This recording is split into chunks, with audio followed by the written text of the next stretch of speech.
Alright guys, welcome to the last tutorial where we are finally going to be testing out our final product and see how it works and if it works.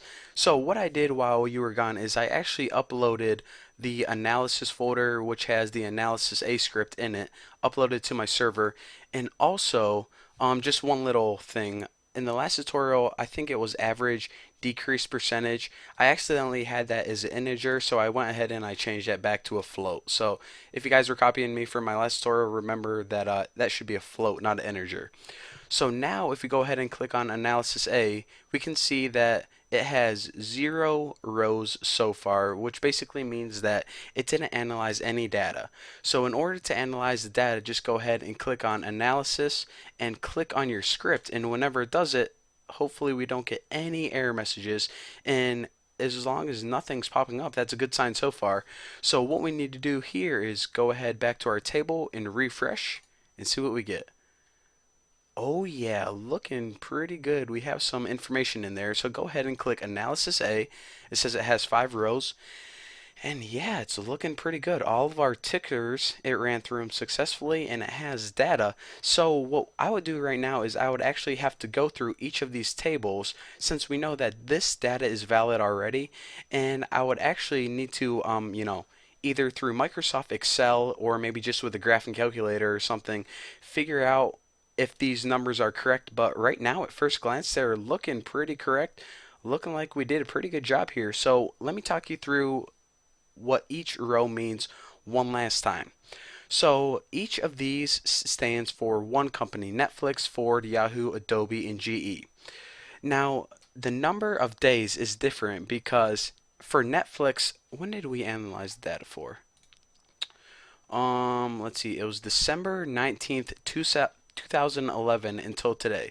So basically, from that date until today, it went up 4 days, and I actually think I ran the script like a week ago or something.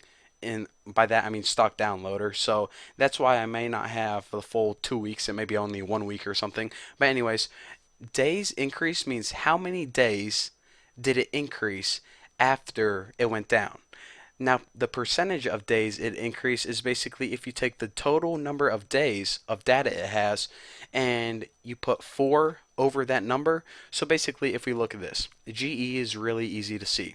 The days increased is 3. The total days is 3 plus 1, which is 4. So the percentage of 3 over 4 is 75%. 1 over 4 is 25%. It just is another way of taking this over the total. Basically, a percentage of how likely or how many days does that increase out of 100. So the average increase percent is a little bit different. What this is every day that it increases by a different amount. Some days it increases by 1%, some days 2.5%, some days 1.5%. It takes all those averages and kind of figures them all together and gives it to you in this number right here. And these next three are just for the decreasing. So basically, in that time span, it decreased 1 day, which was 25% of the data, and it decreased by an average of 9, or excuse me, almost 1%. So now this Bucky's buy value and Bucky's sell value is it basically takes the average decrease percent and it multiplies it by the percentage of days decreased, and we get that value right there.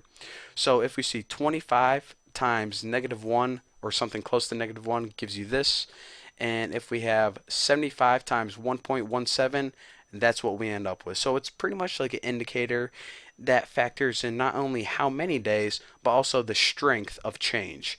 So there you go, there you have it. I know this is kind of confusing, but hey, if you guys ever work with get a job in programming or PHP, they're gonna have you write a lot harder, more confusing scripts than this.